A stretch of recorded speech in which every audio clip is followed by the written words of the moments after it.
Yeah. Some guy called over here, a doctor. He's looking for a driver. You interested? I am not a medical doctor. I'm a musician. I'm about to embark on a concert tour in the Deep South. What other experience do you have? Public relations. Do you foresee any issues in working for a black man? You in the Deep South, there's gonna be problems. Promise me you're gonna write me a letter.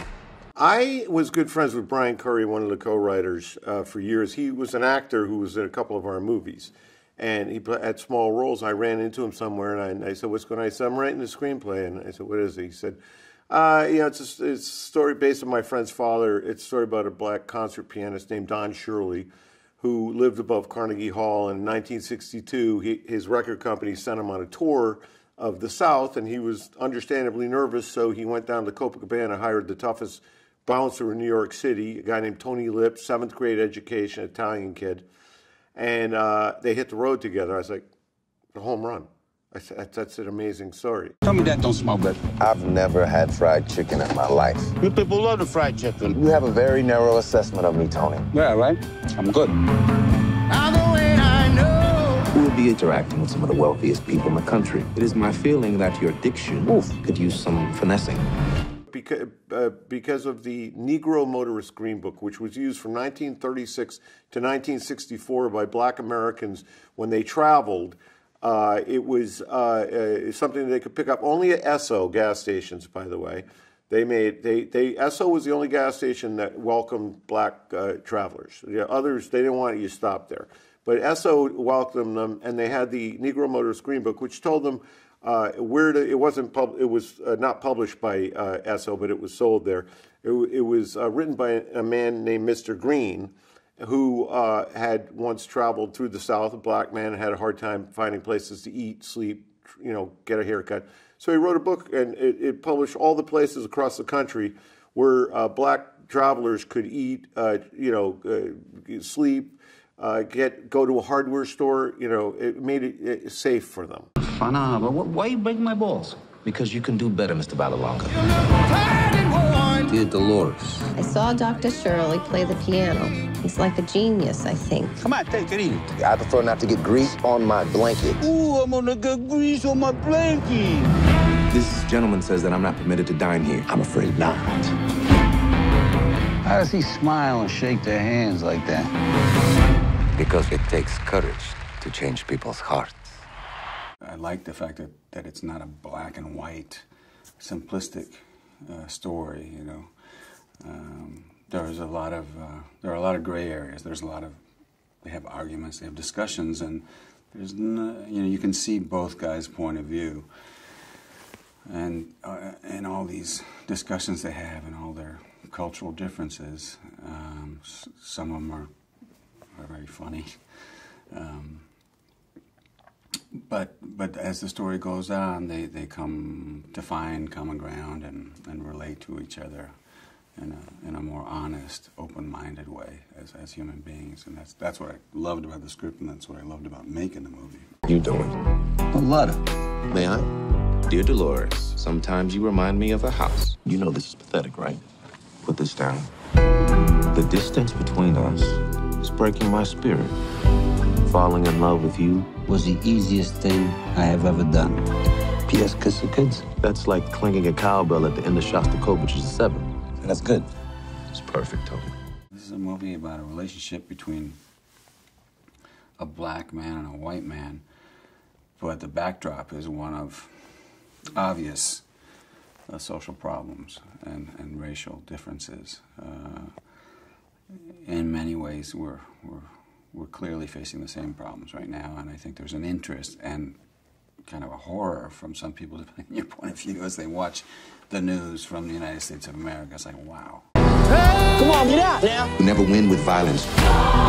You only win when you maintain your dignity. You don't know your own people. You, Mr. Big Shot, doing concerts for rich people. So if I'm not black enough, and if I'm not white enough, then tell me, Tony, what am I? At that time, there was a lot of upward social and economic mobility, but mostly for whites. And, you know, people like Tony were struggling to make a living and all that, but things were looking up, and as a nation, especially if you're white, you felt like, well, yeah, we're the greatest country in the world, and, you know, screw the Russians and the Soviets and communism, and we're great. And, you know, there was just, you're feeling your oats in a way, but there's a certain obliviousness to a lot of social tension, racial tension in the country, all over the country, not just in the South, but in, you know, in the Northeast as well, everywhere. Things that you just took for granted and you didn't realize it was wrong until you're face to face with extreme cases of that, which they have to deal with on their trip. Anyone can sound like Beethoven.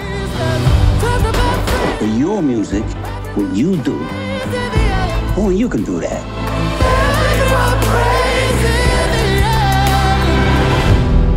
What do we do about the bones? We do this.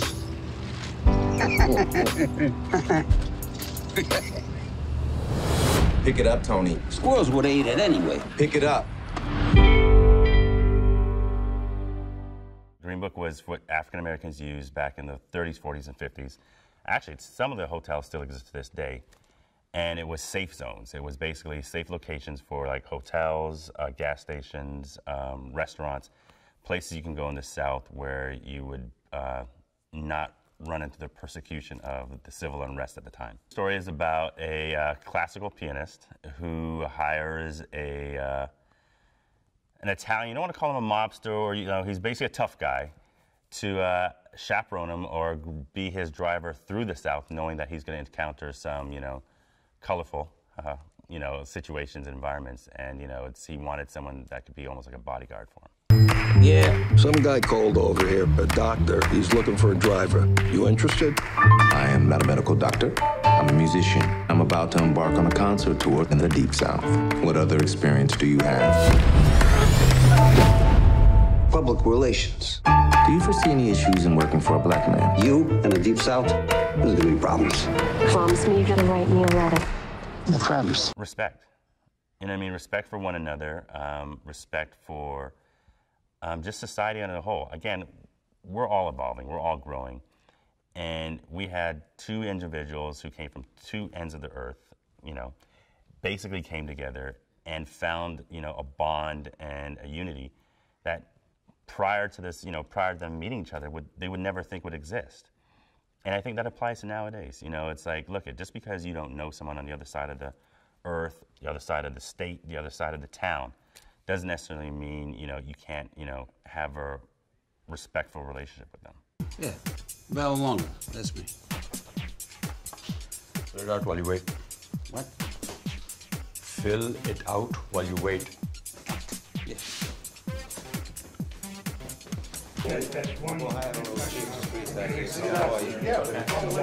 Because those gaps can stop you. Like, well, wait a second. You have to say, here's the deal. Blah, blah, blah, blah, blah. Hey, I'm Tony. Drive. Have a wonderful trip, sir. I think your character is You're pricing. than I do. No, but I like what you're doing too, because you're doing enough.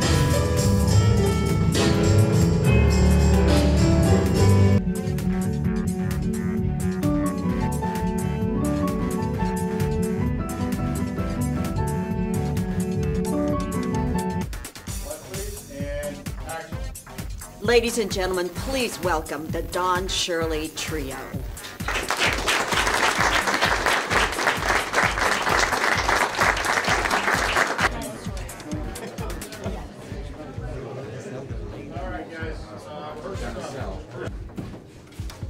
Sounding speed. Two cameras. Hey, Mark. Time. I do that once a month for free. You unbelievable. Hey, Tony. I bet if we leave right now, we could make it. Make what? Christmas Eve, New York City.